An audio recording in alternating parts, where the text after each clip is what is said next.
नमस्कार, आभार, अभिनंदन, स्वागत आप सभी का। हेलो मनी नाइन, मेरा सवाल है मैं हूं विपुल सिंह। और बाजार में आज हफ्ते के आखिरी कारोबारी दिन पूरी तरीके से हरा निशान जो है वो हावी होता हुआ 188 अंकों की बढ़त अब निफ्टी में देखने को मिल रही है। और आज निफ्टी ने जो इंट्राडे हाई लगाया है वो है 24,592 का। और अगर एडवांस डिक्लाइन रेशियो की बात करें तो यहाँ पर 1144 शेयर ऐसे हैं जो कि बढ़त के साथ एनएससी पे कामकाज कर रहे हैं। लेकिन यहाँ पर दबदबा निफ्टी का जरूर है, लेकिन पूरे बाजार में देखें तो बियर्स थोड़े से हावी होते हुए दिखाई दे रहे हैं। 1388 शेयरों में गिरावट देखने को मिल रही है। और आज की इस तेजी को लीड कर रहे हैं आईटी शेयर, जिस तरीके से टीसीएस के नतीजे निकल करके आए हैं। टीसीएस आईटी शेयरों में तेजी है, केमिकल फर्टिलाइजर में तेजी है, रेलवे शेयरों में क्या शानदार तेजी है। यहाँ पर क्या बजट के पहले क्या रणनीति होनी चाहिए, इसी पर बातचीत करते हैं। और आज के खास मेहमान से आपको रूबरू कराते हैं। और हमारे साथ संतोष सिंह जी बाजार विशेषज्ञ के तौर पर जुड़ चुके हैं। संतोष सर, बहुत डर लग रहा था, बहुत कुछ लग रहा था कि शायद बाजार इधर जाएगा, वैल्यूएशन महंगी, लेकिन ना रेलवे शेयर रुके ना बाजार रुका। थोड़ा बहुत बीच बीच में एक दो सुस्ती आई और अब हम बजट के काफ़ी नज़दीक पहुंच चुके हैं। क्या एक्सपेक्टेशन आपकी बजट को लेकर के है और अगला हफ्ता कैसे देख रहे हैं आप? नमस्कार Vipul ji, thank you for having me on your show. देखिए, सबसे पहली चीज़ की चूंकि मार्केट जो है मुझे लगता है कि बजट और जो है क्वार्टरली रिजल्ट्स, ये दोनों का संगम हो रहा है अभी। और उसमें बाजार जो है कहीं ना कहीं क्यों लेगा। और अभी आज के दिन पे अगर आप देखें तो टीसीएस के नतीजों से जो बाजार ने दिशा ली है, उसमें सबसे ज़्यादा टीसीएस के शेयर्स में ही उछाल देखने को मिला है। और उम्मीद से बेहतर रहे हैं नतीजे। कांस्टेंट करेंसी ग्रोथ अगर देखें रेवेन्यू में, तो वो जो है उम्मीद से काफ़ी बेहतर रहा है। इवन नेट एडिशंस देखने को मिले हैं एम्प्लॉयज़ में। मार्जिन्स में लास्ट ईयर से सुधार है, लेकिन लास्ट क्वार्टर से थोड़ा सा मिक्स बैग रहा है। लेकिन आने वाले टाइम पे लग रहा है कि ये खराब के टाइम पर भी अगर अच्छे रिजल्ट्स आप दे पाते हैं या फिर मेंटेन कर पाते हैं, तो वो एक बड़ी चीज़ होती है। और वही फिलिप पूरे सेक्टर को मिला है आईटी क्षेत्र में। और इसी कारण हम देख रहे हैं कि इन्फोसिस, टीसीएस, विप्रो, एचसीएल टेक, तमाम कंपनियां जो कि इस क्षेत्र में हैं, उसमें काफ़ी तेजी देखने को मिली है। गोइंग फॉरवर्ड, चूंकि अब बजट आने वाले हैं और मुझे लगता है कि कंटिन्यूएशन ऑफ द प्रीवियस जो भी सरकार के प्लान्स रहे हैं, खर्चे उसी के मुताबिक होंगे। हो सकता है केवल जो कवायद लगाई जा रही है कि रूरल इनकम में कोई भी बढ़ोतरी होगी, हो सकती है उससे जो है कह लें कि एफएमसीजी सेक्टर, ऑटोमोबाइल्स में टू व्हीलर बेसिकली, यहाँ पर हो सकता है कि कोई रुझान देखने को मिले। तो वहाँ देखना होगा कि किस तरह से जो है कैश फ्लोज, रूरल जो है आबादी हमारे देश की, जो देशों में मतलब गांव में रहने वाली जो आबादी है, वो किस तरह से लाभान्वित होगी। क्योंकि जो मौजूदा सरकार है, उनको जो सेटबैक लगे थे पिछले जो है इलेक्शंस में, उसमें शायद कुछ ये हो। देखना होगा। लेकिन जब तक कि बजट नहीं आता है, इस पर कहना मुश्किल होगा। लेकिन मुझे लगता है मोटे तौर पे रक्षा और रेलवेज, इंफ्रास्ट्रक्चर, ये स्पेंडिंग सरकार की जो पिछले 10 सालों में रही है, उसमें हो सकता है कि थोड़ी सी द्रुत गति आए या थोड़ा गति ऊपर की तरफ हो।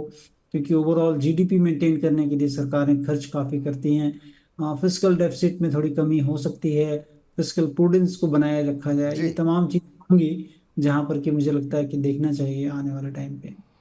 चलिए, तो इस बीच जो है बड़ी संख्या में दर्शकों के सवाल हमारे पास पहले से ही आ चुके हैं और कोशिश करेंगे कि ज़्यादा से ज़्यादा दर्शकों के सवालों के प्रश्नों के उत्तर हम दे सकें। और इस बीच हैंगो सरकार जी के सवाल से शुरू करते हैं। कह रहे हैं कि एमएनएम के 10 शेयर खरीदे हुए हैं 1540 के भाव पर, तो क्या अभी बने रहना चाहिए या फिर प्रॉफिट बुक करना चाहिए? आज एक खबर आई सर, और खबर ये आई कि हाइब्रिड कारों पर जो टैक्स में रियायत यूपी सरकार को देनी थी, वो ये कहा गया कि अक्रॉस द बोर्ड वो जो है बढ़त जो है वो छूट जो है वो नहीं दी जाएगी। और उसी के चलते हमने देखा कि पिछले कुछ दिनों में जो मारुति के अंदर रैली आई थी वो भी थमती हुई दिखाई दी। 1.25% की आज गिरावट जो है मारुति के शेयर में देखने को मिल रही है। और एमएनएम की बात करें तो यहाँ पर भी दबाव देखने को मिल रहा है इस खबर के चलते। अब इस पर जो है शायद 15 तारीख को, जहाँ तक मेरी जानकारी है, कि शायद इस पर फाइनल फैसला होगा। एमएनएम में हालांकि अब थोड़ा सा आधे % के आसपास की बढ़त देखने को मिल रही है। इन्होंने 1540 पे लिए हुए हैं, अच्छे प्रॉफिट में यहाँ पर हैं ये।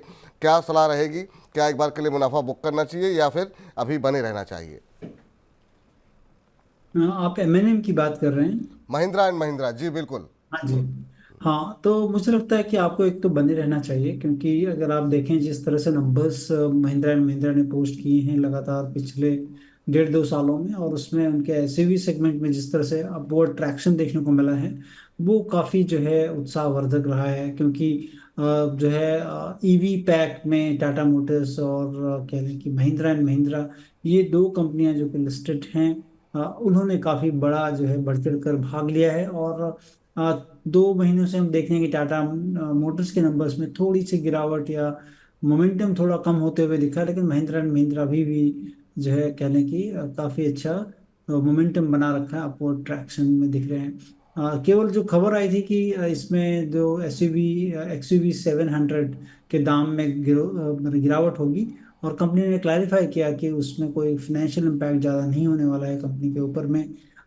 मुझे लगता है कि सरकार जो यूपी गवर्नमेंट जो अनाउंस कर रही है, वो कुछ चीज़ों पर या पूरी हाइब्रिड गाड़ियों पे न देकर पूरा जो ईवी है उनको देंगे, तो वो अलग चीज़ है कि जो बूस्ट मिलेगा उनको। लेकिन ओवरऑल महिंद्रा एंड महिंद्रा ने कंज्यूमर्स के माइंड पर एक स्पेस डेफिनेटली बना ली है पैसेंजर व्हीकल में, जो कि पहले जीप की गाड़ियां हुआ करती थी, या फिर जो है महिंद्रा की जो भी गाड़ियां जो रूरल एरियाज में बिकती थी। जी। लेकिन आप देखें कि काफ़ी एक्सयूवी के जो जितने भी सीरीज हैं उनके 300 400 500 700, वो काफ़ी अच्छा मार्केट ने उनको तवज्जो दी है।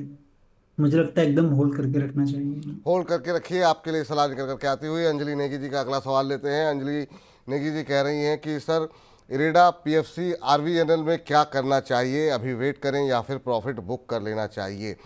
तो इन्होंने जो 3 शेयर पूछे हैं, ये 3 शेयर ऐसे हैं जिसमें कि सबसे ज़्यादा सवाल लगातार यहाँ पर आ रहे हैं। इरेडा के आज नतीजे हैं मैम, हमारी भी नज़रें वहाँ पर लगी हुई है, अभी बजिंग स्टॉक्स पर इस पर बातचीत भी करेंगे।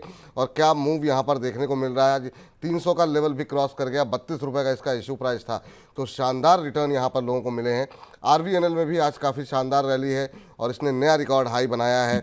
जो है आज का जो इसका इंट्राडे हाई जो देखने को मिला है वो 645 का है, ये जो कि इसका 52 हफ्तों का उच्चतम स्तर है। तो यहाँ पर भी नए रिकॉर्ड हाई बनते हुए दिखाई दे रहे हैं।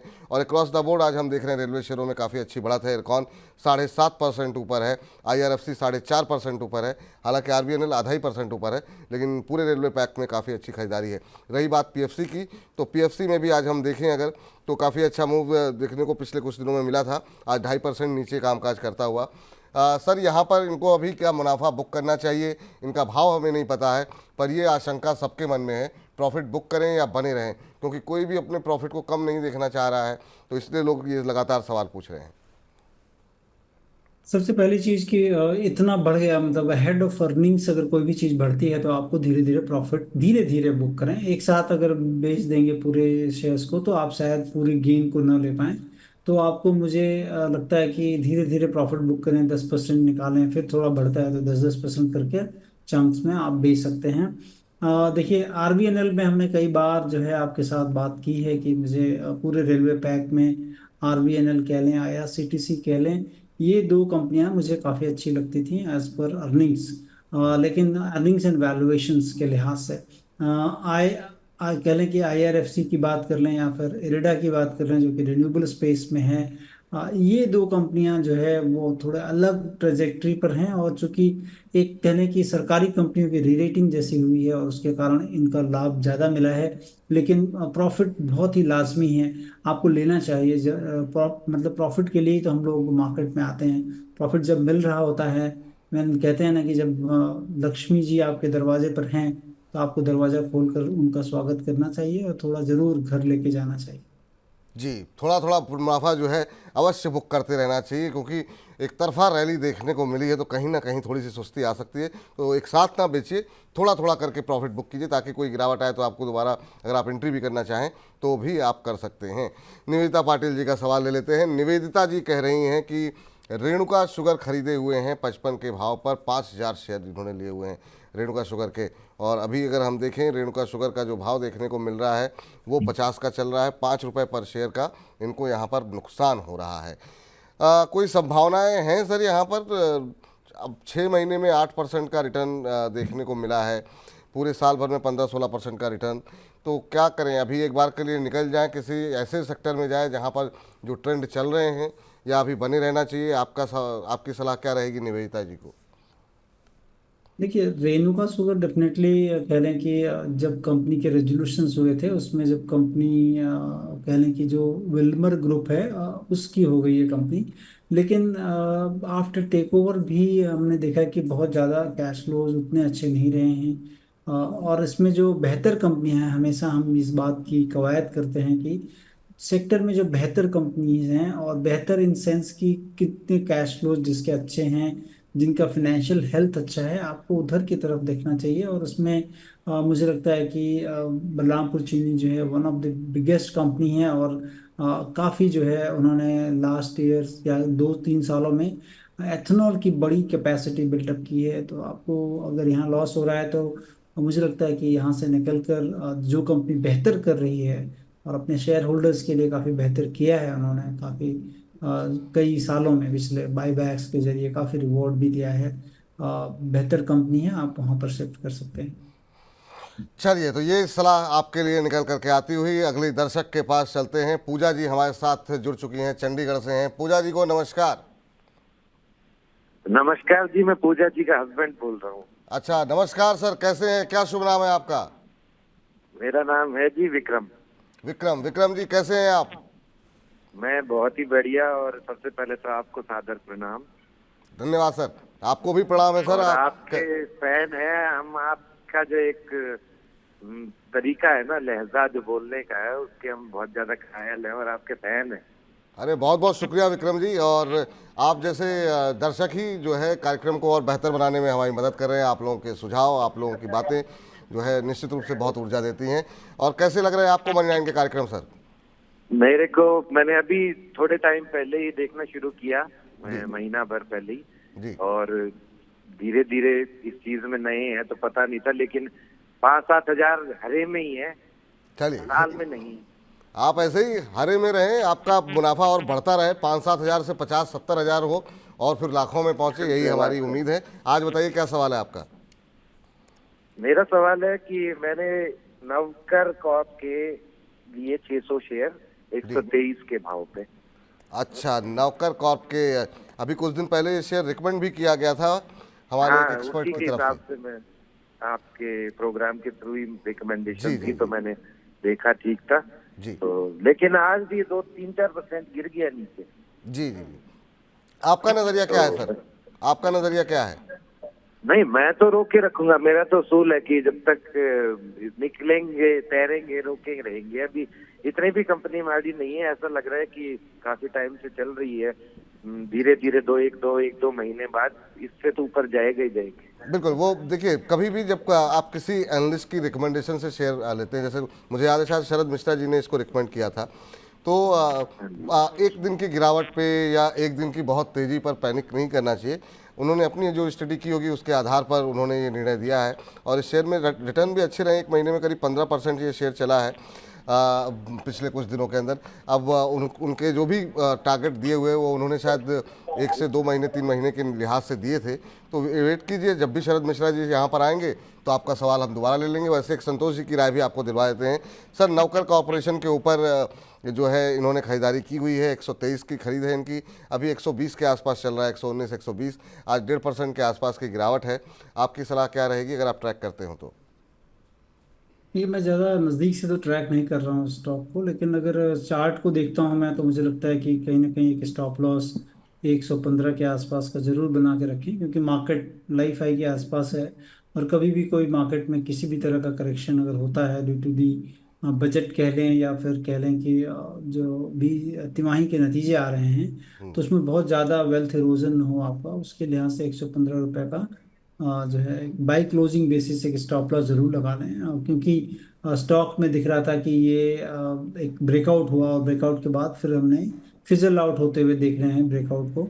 और लेकिन अगेन चार्ट पर जो स्थिति खराब हो सकती है वो 115 के नीचे जाने पर स्टॉक में थोड़ी सी गिरावट और ज़्यादा बढ़ जाएगी। जी, थोड़ी सी अगर हो सके तो संतोष जी की आवाज़ को अगर बढ़ाने की कोशिश की जाए। बहुत कई बार समझने में थोड़ी सी दिक्कत हो रही है, तो कुछ एक दर्शकों की टिप्पणी भी आई है, तो अगर अगर हम कुछ बढ़ा सकें आवाज़ तो।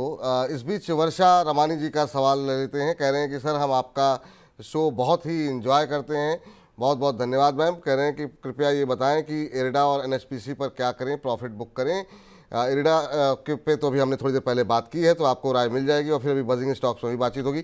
एनएचपीसी के ऊपर बात कर लेते हैं। 300 शेयर इन्होंने लिए हुए हैं 100 रुपये के भाव पर। अब ये शेयर जो है, जो दायरा एक इसका बना हुआ था, जो फंसता हुआ दिखाई दे रहा था, उससे ऊपर निकलता हुआ ये शेयर दिखाई दे रहा है सर। आज हमने देखा कि 115 116 के लेवल भी इसने टेस्ट किए हैं। इनफैक्ट 116.95 का आज का इंट्राडे हाई है। अब थोड़ा सा ऊपरी स्तरों से हल्का हुआ है। इनको 14-15 रुपये का मुनाफा हो रहा है। कहाँ पर आपको लगता है कि एग्जिट करना चाहिए, कहाँ पे प्रॉफिट बुक करना चाहिए एनएचपीसी? देखिए, मुझे लगता है कि काफ़ी प्रॉमिसिंग स्टॉक है। अगर आप लंबी अवधि के लिए बने रहेंगे तो शायद आप काफ़ी अच्छा मुनाफा हो, क्योंकि जिस तरह से रिन्यूएबल स्पेस में सरकार का फोकस है और कंपनी भी अपने आप को उसी फोकस के थ्रू अलाइन करते हुए काफ़ी बड़े केपेक्स प्लान को जो है मंजूरी दे रखी है और उसमें काफ़ी बड़ी जद्दोजहद कर रही है। और आने वाले दिनों में जो जहाँ पर कि रिन्यूएबल स्पेस में जितनी भी कंपनियां हैं, जैसे SJVN है या फिर ये कंपनी है, इन लोगों में मुझे लगता है कि ये दो कंपनियों में काफ़ी ज़्यादा अपॉर्चुनिटी होगी आने वाले टाइम पे। क्योंकि भारत सरकार जो देख रही है कि तकरीबन हम जो जो भी उत्पाद करते हैं वो ऊर्जा का, उसमें 75% जो है रिन्यूएबल स्पेस से हो, और ये कंपनियां उसमें काफ़ी बढ़ चढ़ कर भाग लेंगी। तो मुझे लगता है कि आपको लंबी अवधि का नज़रिया बनाएं, होल्ड करके रखें। हो सकता है कि मल्टी बैगर भी हो जाए ये सारे स्टॉक्स। चलिए, होल्ड करके रखें। मल्टी बैगर भी हो सकता है एनएचपीसी का शेयर, तो यहाँ पर आपको प्रोमिनेंट नज़र रखनी होगी और थोड़ा सा धैर्य के साथ यहाँ पर बने रहना होगा। चलिए, इस बीच जो है प्रदीप गुप्ता जी से बातचीत कर लेते हैं, हमारे साथ मौजूद हैं। प्रदीप जी को नमस्कार। हाँ जी सर, नमस्कार। नमस्कार प्रदीप जी, कहाँ से बोल रहे हैं? सर मैं दिल्ली से बात कर रहा था। 89 शेयर है 502.72 के रेट से, तो कितना टाइम तक होल्ड करना चाहिए इसको?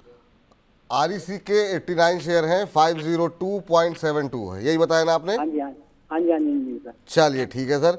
अभी थोड़ी देर पहले ही आरईसी पे हम लोग बातचीत कर रहे थे कि आज थोड़ा सा दबाव यहाँ पर देखने को मिल रहा है पीएफसी और आरईसी के शेयरों में। आरईसी 1.25% नीचे है। इनकी खरीद का भाव 502 के आसपास है और अब 638 चल रहा है, तो 125 रुपये पर शेयर का इनको मुनाफा यहाँ पर हो रहा है। नज़रिया क्या बताया सर आपने? सर मैं 1 ईयर तक होल्ड कर सकता हूँ, एक इससे साल तक ज्यादा होल्ड दिए कर तो मैं सकते होल्ड हैं। कर सकता हूँ। चलिए, पावर शेयरों में अच्छा मोमेंटम बना हुआ है। इस शेयर ने भी काफ़ी अच्छी रैली दिखाई है, चार्ट्स में आपको दिख ही रहा होगा। पिछले एक महीने में 23-24% की रैली आरईसी के अंदर, और पिछले 6 महीने में 50% की रैली यहाँ पर देखने को मिली है। और पूरे साल की बात करें तो करीब 277-278% की रैली देखने को मिली है। सर, आरईसी पे क्या करना चाहिए इन्हें? ठीक ठाक प्रॉफिट हो रहा है, कोई ट्रेलिंग स्टॉप लॉस लगाएं या फिर एक साल का नज़रिया है तो आंख बंद करके बने रहें?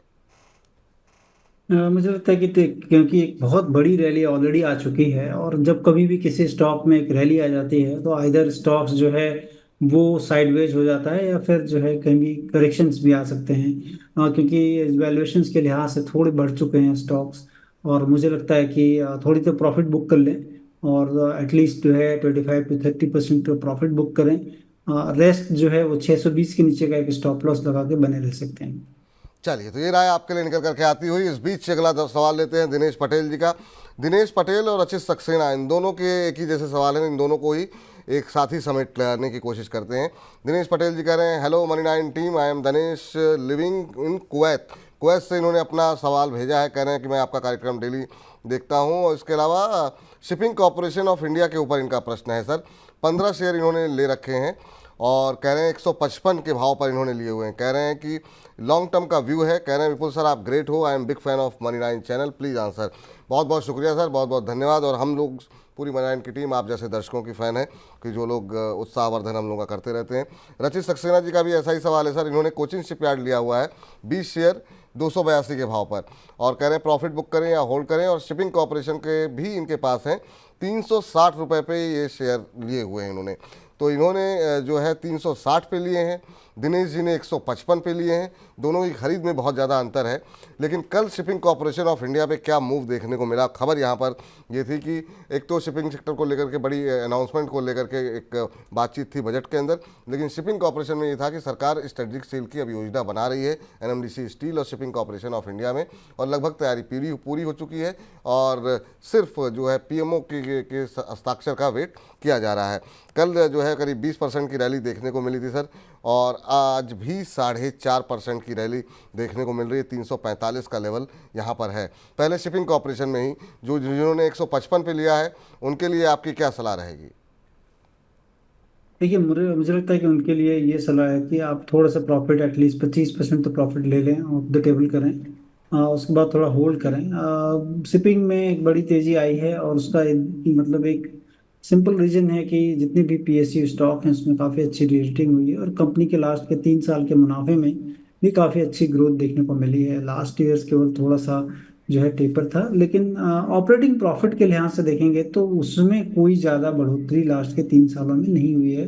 अलबत्ता गिर गया है operating profit. Other income sources से इनको प्रॉफिट बढ़ी हैं। तो बिजनेस एज सच बहुत ज़्यादा not in A greater shape. तो इसीलिए मैं कह रहा हूँ कि अब 25-30% ले लें। केवल री रेटिंग कैंडिडेट है, इसके लिए जो है आपको मिल रहा है। बेटर शिपिंग कंपनीज मुझे लगता है कि जी शिपिंग कॉर्प है, वो काफ़ी बेटर है, कंपनी काफ़ी वेल मैनेज्ड है। और ये चूंकि सरकारी कंपनी है, और वो सरकारी कंपनी में एसेट्स में ज़्यादा जो है मैनेजमेंट उतना ज़्यादा प्रूडेंट नहीं होता जितना प्राइवेट कंपनियों में होता है। तो आपको ऑफ द टेबल लेना चाहिए प्रॉफिट। निचले स्तरों पर अगर आप देखें कि स्टॉप लॉस कहाँ लगाना है, तो मुझे लगता है कि 330-320 के नीचे का एक स्टॉप लॉस जरूर बना रखें, जो भी आपने खरीदारी कर रखी है उसके लिए। चलिए, तो ये राय निकल करके आती हुई आप लोगों के लिए। और इस बीच जो है करीब करीब 950 दर्शकों से ज़्यादा हमारे साथ जो है यूट्यूब के लाइव के माध्यम से दर्शक जुड़े हुए हैं। इसके अलावा हमारे फेसबुक और हमारे मनी 9 के ऐप पर भी बड़ी संख्या में दर्शक जुड़ रहे हैं। तो आप सभी का तहे दिल से बहुत बहुत शुक्रिया। और हम इस कार्यक्रम को और ज़्यादा लोगों तक पहुंचाने में हमारी मदद कीजिए। जितना हो सके आपके व्हाट्सएप पे अपने मित्रों को, अपने जो आपके फैमिली ग्रुप बने हुए हैं, जो आपके दोस्तों के ग्रुप बने हुए हैं, या फिर ऑफिस का कोई कलीग ग्रुप बना हुआ है, उसमें जो है आप भेजिए, ताकि ज़्यादा से ज़्यादा लोगों तक इस कार्यक्रम को हम पहुंचा सकें और मनी 9 के परिवार को और विस्तार दे सकें। चलिए आगे बढ़ते हैं और अगले दर्शक का प्रश्न लेते हैं। चेतन शर्मा जी हमारे साथ मौजूद हैं। चेतन जी को नमस्कार। सर नमस्कार जी, आपका बहुत बहुत मैं ना एक्चुअली सर 10 दिन से एक्चुअली मैंने ना फर्स्ट टाइम मैंने शेयर परचेज किया। अच्छा। तो मुझे इतनी नॉलेज नहीं थी वैसे। तो एक्चुअली मैंने कहा चलो स्टॉक मार्केट में हम पैसा लगा देते हैं, क्योंकि हमारे बैंक में भी पड़े रहते हैं तो रिटर्न इतना अच्छा नहीं मिलता। अच्छा। तो मैं 10 दिन से एक है sir garden reach ship builders and engineer, हाँ तो इसको मैं वॉच कर रहा था 10 दिन से। जी। तो 10-15 दिन से बहुत ये अच्छा रिटर्न दे रहा था। और सर जब मैंने इसको परचेज किया और उसके बाद ये डाउनफॉल होता होता मतलब डाउनफॉल हो गया। मैंने एक्चुअली इसको परचेज किया था 2593 पे। 2592 पे, ठीक है। 2593 पे। हाँ। तो कल मेरा लॉस तो पूरा हो गया, मतलब लॉस। लेकिन मुझे प्रॉफिट कब मिलेगा? देखिए सर, चूंकि अभी आपने कहा जैसा कि अभी आप बाज़ार में नए हैं, थोड़ी देर पहले आपने जी। बताया, तो आपके लिए हाँ एक जी। सुझाव पहले तो ये रहेगा कि जब भी कोई शेयर आप देखें तो ये ज़रूर देखें कि उसमें पहले कितनी रैली आ चुकी है। अब जो शेयर पिछले कुछ दिनों के अंदर यानी एक महीने में 90%, 91% यानी डबल हो गया हो, तो वहाँ पे अगर आप एंट्री लेंगे तो वहाँ से नीचे जाने की संभावना अवश्य रहेगी, क्योंकि कहीं ना कहीं जिन लोगों ने लोअर लेवल पे लिया हुआ है वो अपना मुनाफा भी वसूलेंगे। तो जब भी देखें तो ये मत देखें कि बढ़ रहा है, ये देखें कि कितना बढ़ चुका है, क्या वहाँ पर एंट्री लेना सही रहेगा, सुरक्षित रहेगा कि नहीं। खैर, चूंकि अभी आपको नुकसान ज़्यादा नहीं है और ये पूरा सेक्टर अभी जो है काफ़ी अच्छा चल रहा है, तो अब पूछते हैं यहाँ पर संतोष जी से कि क्या सलाह रहेगी उनकी। 2593 पे आपने लिया हुआ है, 7-8-10 रुपये का नुकसान हो रहा है, तो इतना बड़ा नुकसान नहीं है इतने बड़े शेयर पे। आपकी सलाह क्या रहेगी संतोष सर? अभी इन्होंने शुरुआत की है, 8-10 दिन ऑब्जर्व करने के बाद GRSC में एंट्री ली और एंट्री लेते ही शेयर में थोड़ा दबाव आया, इसलिए ये अपना प्रश्न पूछना चाह रहे हैं आपसे। मुझे लगता है कि इनको निकल जाना चाहिए, क्योंकि एक तो ये नए हैं, और नए लोगों को इस तरह का जोखिम ना उठाएं। क्योंकि फिर उससे क्या होगा कि रिग्रेट होगा, और फिर आप स्टॉक मार्केट को या पूरे जो है पूरे ये जो कह लें कि वेल्थ मैनेजमेंट या फिर कि वेल्थ वाली जो सेक्टर है, वहाँ से आपको फिर नफरत सी होने लगेगी, क्योंकि आपका अगर एक्सपीरियंस अच्छा नहीं रहा। और जब जब कभी भी आप एकदम टेल एंड की तरफ आके ले रहे हो, या काफी मार्केट बढ़ चुका उसके बाद आप एंटर कर रहे हो, तो प्रोबेबिलिटी, जैसा कि विपुल जी बता रहे हैं, कि प्रोबेबिलिटी उसकी बहुत ज़्यादा हो जाती है। और प्रोबेबिलिटी अगर ज़्यादा होगी तो फिर आपके पैसे कमाने मुश्किल होंगे। तो ऐसे जगह चुने जहाँ पर कंसोलिडेशन हो रहा हो, और कंसोलिडेशन के बाद अपॉर्चुनिटी साइज काफ़ी अच्छी हो। जिस तरह हम लोग अभी एनएसपीसी में बात कर रहे थे, तो वहां पर देखें, या फिर वो कोई भी घटता है तो वहां देखें। तो इतनी जो है ऊंचाई पर जाकर लेना है, हो सकता है बढ़ जाए यहाँ से, लेकिन चांसेस ज्यादा हैं कि हो सकता गिर जाए। तो जहां पर इस तरह की संभावना है वहां से आपको निकल जाना चाहिए और वेट एंड वॉच करें, इम्पेशेंट ना हो जाएं, और उसके बाद इन्वेस्ट करें। बिल्कुल। और कभी भी जब पैसे लगाएं तो अपने किसी दोस्त से सुन करके कि उसने इतना कमा लिया तो तुरंत ही हम भी कमा लेंगे। बाजार में एक अच्छी खासी रैली आ चुकी है। जो रिटर्न आज के साल भर पहले जिसने पैसे लगाए थे उसको मिल रहे होंगे, वो रिटर्न आपको आज की डेट में शायद उस तरीके से ना मिले। लेकिन अच्छे शेयरों को ढूंढते रहिए, अच्छे विश्लेषकों को सुनते रहिए, उनको फॉलो कीजिए और उसके आधार पर अगर आप खुद निर्णय लेने में सक्षम हैं तो पहले उनको सुन करके, उनको फॉलो करके कुछ निवेश करना शुरू कीजिए। उसके बाद जब आपकी समझ हो जाए तो अपने मन से आप अपने अध्ययन से जो है आप पैसे लगा सकते हैं। चलिए आगे बढ़ते हैं और ज़रा एडिटर शर्मा जी के नाम से इन्होंने अपनी आईडी बनाई हुई है। कह रहे हैं जय हिंद विपुल जी। जय हिंद आपको भी सर। कह रहे हैं मेरा क्वेश्चन ले लीजिए। बीईएल के ऊपर इनका प्रश्न है। 50 शेयर 273 के भाव पर इन्होंने लिए हुए हैं। और एनबीसीसी के ऊपर भी सवाल इनका है। पीएसयू और पीएसयू पर ही सवाल पे सवाल लगातार यहाँ पर हैं। और बजट को देखते हुए भी हम कोशिश ये कर रहे हैं कि ऐसे लोगों को तरजीह दी जाए कि जहाँ पर जो है काफ़ी लोगों की पोजीशन बनी हुई है। एनबीसीसी के 100 शेयर हैं 136 रुपये के भाव पर। कह रहे हैं अब क्या करूं, कृपा करके अपना मार्गदर्शन दीजिए। बिल्कुल सर, मार्गदर्शन तो संतोष जी देंगे, हम आपका सवाल उन तक पहुंचा देते हैं। बीईएल का शेयर प्राइस अभी आज थोड़ा सा सुस्ती है, 1% नीचे 332 के आसपास ये शेयर अभी चल रहा है और आपने 273 पे लिए हुए हैं तो आपको अच्छा प्रॉफिट भी हो रहा है। और एनबीसीसी सर इन्होंने लिया हुआ है 136 रुपये के भाव पर। और एनबीसीसी में अगर हम देखें तो आज जो भाव देखने को मिल रहा है 190 का है। दोनों ही शेयरों में अच्छा मुनाफा है सर। इनको कहाँ पे एग्जिट करना चाहिए, क्या स्ट्रेटजी अपनानी चाहिए, क्या बजट को लेकर के, डिफेंस को लेकर के क्या अभी बने रहें, एनबीसीसी में क्या स्ट्रेटजी होनी चाहिए, आपकी क्या सलाह होगी इनके लिए? देखिए बीईएल में तो बने रहें आप, क्योंकि बीईएल में जो अपॉर्चुनिटी है वो काफ़ी बड़ी दिखती है कि आने वाले टाइम पे जिस तरह से रक्षा में हम आत्मनिर्भर होते जा रहे हैं और इंडिया आत्मनिर्भर की बात कर रहे हैं, तो और उसमें प्रोक्योरमेंट दिख रहा है, गवर्नमेंट की तरफ से ऑर्डर्स दिख रहे हैं, मिनिस्ट्री ऑफ डिफेंस की तरफ से इन सारी कंपनियों को काफ़ी अच्छे ऑर्डर्स हैं। तो given the kind of opportunity size तो आपको यहाँ बने रहना चाहिए। लेकिन अगर at the same time NBCC देखें, मार्जिन ऑफ द बिजनेस काफ़ी थिन है और चूंकि आप पैसा बना रहे हैं तो मुझे लगता है कि 185 के नीचे का एक स्टॉप लॉस जरूर लगा लें, क्योंकि थिन मार्जिन के बिजनेस हैं और थिन मार्जिन के बिजनेस में कभी भी अगर इकोनॉमिक अपहीवल्स आते हैं तो उसमें आपको दिक्कत ज़्यादा होती है। तो वहाँ पर आपको टोज पे रहना चाहिए एकदम, और उसके कारण जो है मैं कहूँगा कि स्ट्रिक्ट स्टॉप लॉस लगाएं, क्योंकि थिन मार्जिन है, जो है एफिशिएंसी थोड़ी कम है कंपनी की, तो उस लिहाज से एकदम स्ट्रिक्ट जो है स्टॉप लॉस लगा के चलें। चलिए, तो ये राय यहाँ पर निकल करके आती हुई और इस बीच जो है अपर सर्किट जी ने हमें जो है 100 रुपये भेजे हैं। और अपर सर्किट जी ने ये 100 रुपये जो हमें भेजे हैं इस पर इन्होंने कोई सवाल नहीं पूछा है। चलिए, इस बीच हमारे साथ एक और दर्शक फ़ोन लाइन पे मौजूद हैं, उनसे ज़रा हम बातचीत कर लेते हैं। ओम प्रकाश जी हैं। ओम जी नमस्कार। जी सर नमस्ते। नमस्ते सर, कहाँ से बोल रहे हैं? ब्यावर से बोल रहा हूँ सर। कहाँ से सर? ब्यावर राजस्थान ब्यावर। अच्छा, राजस्थान के अलावा से। चलिए, बहुत अच्छी बात है सर। क्या प्रश्न है सर आपका? सर मैं यूनियन बैंक का शेयर बाई किया था जी। 142 के रेट पे। अच्छा, और क्या सोच के लिया, कितने समय तक होल्ड कर सकते हैं अभी इसे? सर ज्यादा होल्ड तो करने का विचार नहीं है मेरा, पर आपका क्या विचार है, कहाँ तक पहुँचेगा? चलिए, आपने 142 पे लिया है, 136 का भाव आ गया है, 5-6 रुपये के आसपास की गिरावट है। पिछले कुछ दिनों में हमने देखा कि थोड़ा सा दबाव बैंकिंग शेयरों पे देखने को मिला है और ख़ास तौर से कई सारी इस तरह की रिपोर्ट्स जो सामने आई कि बैंकिंग शेयरों के पहली तिमाही के जो नतीजे आएंगे उसमें थोड़ा दबाव देखने को मिल सकता है। कुछ एक रिपोर्ट ये भी कह रही है कि दूसरी तिमाही में भी बहुत उत्साहवर्धक नतीजे नहीं रहेंगे। इस शेयर ने भी पिछले एक महीने में 7.5-8% का नेगेटिव रिटर्न दिया है। आपकी क्या राय रहेगी sir? Union bank of India में बहुत लंबा नज़रिया नहीं है इनका?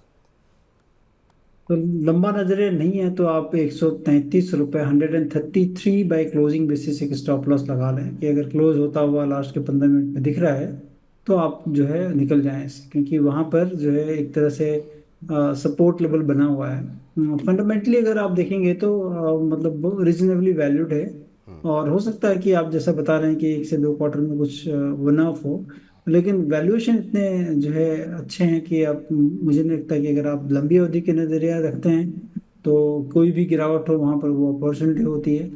चूंकि इनके बहुत कम दिनों का नज़रिया है तो 133 रुपये का स्टॉप लॉस लगा के रख लें। जी, ये राय निकल करके आती हुई सुरभि जी का सवाल ले लेते हैं। सुरभि जी कह रहे हैं कि Vipul sir, I watch your show every day, मुझे प्रॉफिट भी हुआ है जिप्टर वैगन में सर, तो बहुत अच्छी बात है, आप ऐसे ही मुनाफा कमाते रहिए। सुरभि जी कह रही हैं कि एबी कैपिटल के बारे में बताइए, टारगेट यहाँ पर क्या हो सकता है और कितनी देर होल्ड करना है। इन्होंने कहा कि 600 शेयर इनके पास हैं एबी कैपिटल के और इनकी खरीद का भाव है 228 रुपये। अभी अगर हम देखें एबी कैपिटल के भाव को तो 226 के आसपास चल रहा है, 1-2 रुपये नीचे है आपकी खरीद से, कोई ज़्यादा नुकसान तो अभी हो नहीं रहा है। क्या सलाह रहेगी सर आपकी सुरभि जी के लिए? 3.5% का निगेटिव रिटर्न एक महीने में यहाँ पर देखने को मिला है, अभी क्या करना चाहिए? ये थोड़ा महंगा लिया है इन्होंने शेयर, तो वो लिहाज से हो सकता है कि टाइम लगे इनको, क्योंकि अर्निंग्स हैज टू जस्टिफाई। जब भी महंगे शेयर लेते हैं तो अर्निंग्स को जस्टिफाई करनी पड़ेगी, अदरवाइज स्टॉक में और फॉल आ सकते हैं। तो मैं कहूँगा कि आपने जो है थोड़ा पहले अगर पूछा होता तो स्टॉप लॉस बहुत अच्छी जगह पर थे, 235 के आसपास ही थे। लेकिन चूंकि मार्केट स्टॉक थोड़ा गिर चुका है, हैंस फोर्थ स्टॉप लॉस तो नीचे हैं, 221 रुपये के आसपास हैं। तो वेट करें और उछाल में निकल जाएं। दूसरी एनबीएफसी कंपनी में जो है दूसरी तरफ अगर जाएं, बैंकों की तरफ अगर आप जाते हैं तो आई थिंक वो बेटर प्रोपोजिशन सब, जैसे हमने यूनियन बैंक की बात की या फिर दूसरे स्टेट बैंक की बात कर लें या बैंक ऑफ बड़ौदा की बात कर लें, तो वो बेटर प्रोपोजिशन दिखते हैं वहाँ पर। जी, ये राय निकल करके आती हुई एक बड़ा इंटरेस्टिंग सवाल आया है सर, वो आपसे डिस्कस करना चाहेंगे और संक्षेप में आपसे उत्तर जानना चाहेंगे। ज्योतिरंजन रात जी ने ये प्रश्न भेजा है, कह रहे हैं कि मेरा एक सवाल है, कह रहे हैं कि जिनका टाइम पीरियड 4 से 5 साल का हो उनको क्या ये सब 1 मंथ 2 मंथ वाली रैली वगैरह को ध्यान देना चाहिए या बस इन्वेस्टमेंट करके छोड़ देना चाहिए और बीच में चेक करते रहना चाहिए?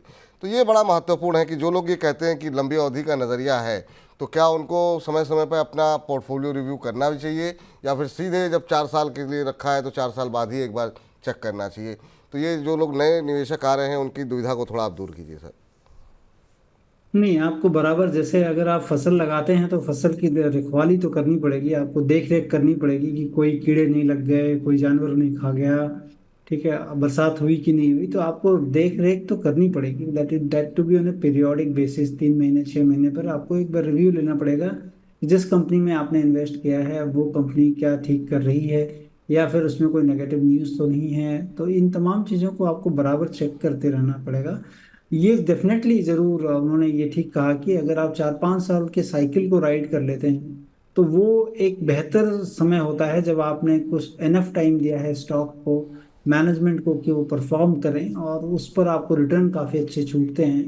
और ये अगर बहुत लंबी अवधि की बात है, जैसा कि वो 5 साल की बात कर रहे हैं, तो डेफिनेटली आज का जो पीरियड है, हम चूँकि जो है शॉर्ट टर्म नज़रिए से देखते हैं कि अभी अर्निंग्स क्या है या फिर वैल्यूएशंस अभी बढ़े हुए हैं, लेकिन अगर हम ये समझते हैं कि इंडिया तीसरी बड़ी अर्थव्यवस्था होने वाली है तो ये तमाम चीज़ें गौड़ हो जाएंगी अगर लंबी अवधि का नज़रिया रखते हैं तो। लेकिन अगर लंबी अवधि के निवेशक हैं तो आपको हमेशा थोड़ा वेट कर लें, पेशेंस रखें, आपको हमेशा करेक्शंस गाहे बेगाहे मार्केट में मिलते रहते हैं। तो वो एक बेटर टाइम होता है जहां पर कि आप अपने कैपिटल पर और ज़्यादा रिटर्न छोड़ सकते हैं, क्योंकि आपने सस्ते में से शेयर खरीदे हुए हैं। ठीक है, तो ये राय यहाँ पर आपके लिए निकल करके आती हुई। इस बीच हमारे एक दर्शक जुड़े हुए हैं, उनके पास जाएं। एक दर्शक हमारे एक और हैं, ध्रुव हवलदार जी, कह रहे हैं जय जगन्नाथ विपुल सर, संतोष सर, कह रहे हैं इरडा की रैली कब खत्म होगी सर और देखा नहीं जाता। तो यहाँ तो लोग 300 के ऊपर पहुँचने के बाद भी खरीदारी की सोच रख रहे हैं और ध्रुव हवलदार जी कह रहे हैं कि अब देखा नहीं जाता, इसकी खतराली जो है वो ख़त्म कराइए। चलिए विनय जी हमारे साथ जुड़े हुए हैं शायद फ़ोन लाइन पे। विनय जी नमस्कार। नमस्कार। नमस्कार विनय जी, कैसे हैं, कहाँ से बोल रहे हैं? मैं जमशेदपुर से बोल रहा हूँ। जमशेदपुर से? हाँ। अच्छा, बहुत अच्छी बात है सर, बताइए क्या प्रश्न है आपका? रवि सर नहीं आते क्या अभी? नहीं, बिल्कुल आते हैं। इस हफ्ते उन्होंने कहा था कि उनको कुछ निजी काम था, तो उन्होंने कहा कि जो है वो अभी कुछ दिन का ब्रेक लेना चाह रहे हैं। हमने कहा ठीक है, अगले हफ्ते जो है फिर वो शायद आएंगे। बताइए सर क्या प्रश्न है आपका? मेरा हाल एंड सुजलन के ऊपर फ्रेश एंट्री करना है। मेरे पास ऑलरेडी शेयर थे, बट फ्रेश एंट्री कर सकता हूँ क्या हाल एंड सुजलन के ऊपर? आपके पास है सुजलॉन, किस रेट पे है आपके पास? सुजलन मेरा 1 सेकेंड। सुजलॉन जो आपने हमारी टीम को बताया वो शायद 4790 है ना? हाँ 4790 400 शेयर है, उसमें अच्छा। फ्रेश एंट्री हो सकती है क्या? फ्रेश एंट्री और करना चाह रहे हैं। एचएल पे किस रेट पर लिए हुए हैं? हाल में मैं 5134 में लिया हूँ, 25 शेयर्स ले रहा हूँ, बट अच्छा। मेरे को फ्रेश एंट्री करना है। 5134, चलिए दोनों ही शेयरों में आपको अच्छा प्रॉफिट हो रहा है। 5134 पे आपने लिए हैं, 5496 का भाव देखने को मिल रहा है। सुजलॉन में भी हम देख रहे हैं कि आपको 7-8 रुपए का प्रॉफिट हो रहा है। 4790 पे आपने लिए हुए हैं, 54 के आसपास चल रहा है। फ्रेश एंट्री करनी चाहिए कि नहीं करनी चाहिए, ये थोड़ा सा दुविधा वाला सवाल है। आपका नज़रिया वैसे क्या है, कितने समय तक के लिए? ये सितंबर अक्टूबर एंड तक रखना है। अक्टूबर, सितंबर अक्टूबर तक, यानी 2-3 महीने 4 महीने के लिए आप रखना चाह रहे हैं। अब बजट में क्या निकल के आता है, ऐसे में फ्रेश एंट्री करंट लेवल पे क्या लेनी चाहिए? क्योंकि बजट में अगर कोई भी चीज़ थोड़ी सी गड़बड़ निकली तो ये जो जितने भी शेयर एक तरफा भागे हैं उनमें हो सकता है कि थोड़ी प्रॉफिट बुकिंग बढ़ती दिखाई दे। तो फ्रेश एंट्री के लिए पूछते हैं सर, सुजलॉन में फ्रेश एंट्री कर सकते हैं क्या, और एचएल को लेकर के आपकी क्या राय होगी? देखिए, लंबी अवधि का नजरिया होता तो डेफिनेटली दोनों शेयर्स अच्छे हैं, क्योंकि दोनों के सामने अपॉर्चुनिटी साइज काफ़ी बड़ी है। लेकिन चूंकि इनका नजरिया सितंबर अक्टूबर तक का ही है, और मतलब कह लें कि जो है वो 3-4 महीने का होगा, तो मुझे लगता है कि वहाँ पर ऐसे समय में रिस्क लेना, और जबकि मार्केट काफ़ी बढ़ चुका हो ऑलरेडी, इवेंट आपके सामने हो वो, तो आपको वेंचर आउट मुझे लगता है कि नहीं करना चाहिए। आपने जो ले रखा है उसी को होल्ड करके रखें। नई खरीदारी इतने दिनों के लिए मुझे लगता है कि अवॉइड करें, ज़्यादा प्रूडेंट आइडिया होगा। जी, चलिए, तो ये राय निकल करके आती हुई दीप्ति भारद्वाज जी का प्रश्न ले लेते हैं। दीप्ति जी कह रही हैं विपुल सर को राधे राधे। राधे राधे आपको भी दीप्ति जी। कह रही है मेरे पास कैनरा बैंक के 126 शेयर हैं, 121 रुपये 11 पैसे के भाव पर। यहाँ पर क्या टारगेट हो सकता है, ये जानना चाह रही हैं दीप्ति जी। और अभी का जो भाव कैनरा बैंक का देखने को मिल रहा है वो 113 रुपये के आसपास का है। सर क्या सलाह रहेगी कैनरा बैंक पे? और ओवरऑल, चूंकि 1-2 सवाल हमारी एक और दर्शक थे, उन्होंने आईओबी पे भी भेजा। अभी सर बैंकों को लेकर के व्यू क्या निकल करके आ रहा है आपका? देखिए, मुझे लगता है कि मार्केट जिस जगह पे है, बैंकों में केवल एक चिंता है, जो कि बार बार आरबीआई के गवर्नर कह रहे हैं कि जो लोन ग्रोथ हो रही है वो कमजोर कड़ी की तरफ, मतलब जिनके कह लें कि रिस्क एपेटाइट या फिर उनके पेपर उतने सपोर्टिव नहीं हैं, पैसे आएंगे कि नहीं आएंगे, उस पर काफ़ी शंका जताई जा रही है आरबीआई के द्वारा। क्योंकि पर्सनल लोन में ज़्यादा ग्रोथ हो रहा है, क्रेडिट कार्ड के लोन में ज़्यादा ग्रोथ हो रही है, जहाँ पे कि कैपिटल फॉर्मेशन ज़्यादा नहीं होता, तो वो लेकर काफ़ी चिंतित हैं जो है आरबीआई। लेकिन मुझे लगता है कि जिस तरह से जो है इंडिया अगर तीसरी बड़ी इकोनॉमी होगी, तो उसमें सबसे बड़ा जो है बैंकें बढ़ चढ़ कर भाग लेंगी, क्योंकि कैपिटल बैंक ही प्रोवाइड करेगी, और ये बैंक काफ़ी रिजनेबली वैल्यूड है कैनरा बैंक। एकदम होल्ड करना चाहिए। अगर कोई गिरावट आपको मिलती है 100 रुपए के आसपास या उसके नीचे, तो आपको और ऐड करने की सलाह होगी। और ऐड करने की सलाह होगी। इस बीच ऋतु जी कह रही हैं कि आज मेरा क्वेश्चन ले लीजिए, एचसीएल टेक पे अपनी राय दे दीजिए। 3 महीने से होल्ड क्यों अब जा करके बाइंग रेट पर आया है, कॉस्ट पे निकल जाएं या रिजल्ट तक का वेट करें? मैम थोड़ा सा वेट आपको यहाँ पे आप कर लीजिए। बजिंग स्टॉक्स में हम एचसीएल टीसीएस के नतीजे डिस्कस करेंगे, तो वहाँ पर आपके सवाल का उत्तर जो है वो अवश्य आपको मिल जाएगा। लेकिन सर, एक दर्शक हमारे साथ जुड़े हुए हैं, उनसे बातचीत करें उससे पहले रेलवे पे एक बार दोबारा रुख करना चाहेंगे, क्योंकि सवालों की झड़ी लगी हुई है। तो आपकी राय ये जानना चाहेंगे कि रेलवे से अभी दूर रहें या बने रहें, और फ्रेश एंट्री के लिए कितनी जगह आपको दिखाई दे रही है? और आपने जैसा आपने बताया, एक तो आरवीएनएल आपको पसंद आ रहा है, और दूसरा आपने इरकॉन का नाम शायद लिया था ना सर? आरबीएनएल नहीं, आईआरसीटीसी। आईआरसीटीसी, और दूसरा कौन सा बताया सर आपने? आरबीएनएल। आरवीएनएल। और सर ये जो बाकी ये टेक्स मैको है और जिसके सवाल हमारे पास आ रहे हैं, इसके अलावा इरकॉन है, इनको लेकर के क्या व्यू निकल करके आ रहा है? देखिए, टेक्समैको, मुझे लगता है कि देखिए, जितनी भी वोगन बनाती हुई कंपनी है, क्योंकि अब आप देखें कि प्राइवेट केपेक्स भी काफ़ी हुआ है, और डिमांड फ्रॉम कह लें कि जितनी भी बड़ी बड़ी मेटल कंपनीज हैं या फिर माइनिंग कंपनीज हैं, उन्होंने काफ़ी जो है ऑर्डर्स दिए हुए हैं। प्लस सरकार की तरफ से काफ़ी रिप्लेसमेंट्स के ऑर्डर हैं। तो जुपिटर वैगन कह लें या Titagarh rail wagon, Texmaco rail, मतलब ये तीसरी कंपनी आती है टेक्समैको रेल, उस पे इन लोगों के ऑर्डर हैं। और टेक्समैको रेल ज़्यादा चला नहीं है in comparison to Jupiter Wagon कह लें या फिर टीटागढ़ वैगन कह लें। काफ़ी पहले हम लोगों ने टीटागढ़ वैगन में कई बार बात की है, तो लेकिन अब हम लोग के पास स्टॉक नहीं है, क्योंकि एक ऑलरेडी बड़ी रैली आ चुकी है और हम लोगों ने कैश आउट कर लिया है। ऑलरेडी, क्योंकि इस सेक्टर में काफ़ी बड़ा प्ले ऑलरेडी हो चुका है। दूसरी तरफ जहाँ पर चूंकि कंस्ट्रक्शन और रेलवे के इंफ्रा बिल्टअप हो रहे हैं, नई फैसिलिटीज या नई ट्रेन लाइनें बिछ रही हैं, या कोई भी इंफ्रास्ट्रक्चर इन रेलवे हो रहा, उसको लेकर मैं आरवीएनएल पे काफ़ी बुलिश हूँ। और जो प्लेटफॉर्म बिजनेस है पूरे रेलवे का, वो आईआरसीटीसी उसको कैटर करता है, प्लस वहाँ की कह लें कि केटरिंग बिजनेस है उनके पास, टिकट बुकिंग की बिजनेस है, और उसके साथ साथ होटल बुकिंग, टिकट बुकिंग, ये सारी चीज़ें उनके प्लेटफॉर्म बिजनेस से होती हैं, और मोनोपोली बिजनेस है, तो वहाँ पर मुझे लगता है कि काफ़ी गुंजाइश है आने वाले टाइम पे। चलिए, तो ये राय निकल करके आती हुई एक प्रश्न और ले लेते हैं रोहित का, उसके बाद से हम चलेंगे बजिंग स्टॉक्स पे। बीएचईएल के ऊपर सवाल है इनका, कह रहे हैं मेरा क्वेश्चन ले लीजिए। 37 शेयर इन्होंने लिए रखे हैं 312 के भाव पर, 4 से 6 महीने का नज़रिया यहाँ पर इनका है। अभी अगर हम बीएचईएल के शेयर पे नज़र डालें कि यहाँ पर क्या स्थिति देखने को मिल रही है, तो यहाँ पर अगर हम देखें तो अभी जो भाव देखने को मिल रहा है सर बीएचईएल पे, वो चल रहा है करीब 326 का, और इनकी खरीद का भाव जो है वो 312 का है, तो 13-14 रुपये बन रहे हैं। 4 से 6 महीने का नज़रिया है, आपकी सलाह क्या होगी सर रोहित जी के लिए? देखिए 4 से 6 महीने के नज़रिए में मुझे लगता है कि 319 से 20 रुपए के आसपास बाय क्लोजिंग बेसिस से एक स्टॉप लॉस लगा लें, क्योंकि उसके नीचे अगर जाता है तो लग रहा है संभावना बढ़ जाएगी कि फिर 300 के नीचे चला जाए स्टॉक, तो आपका प्रॉफिट प्रोटेक्ट हो जाए। तो 319 रुपये बाय क्लोजिंग बेसिस एक स्टॉप लॉस जरूर लगवा लें।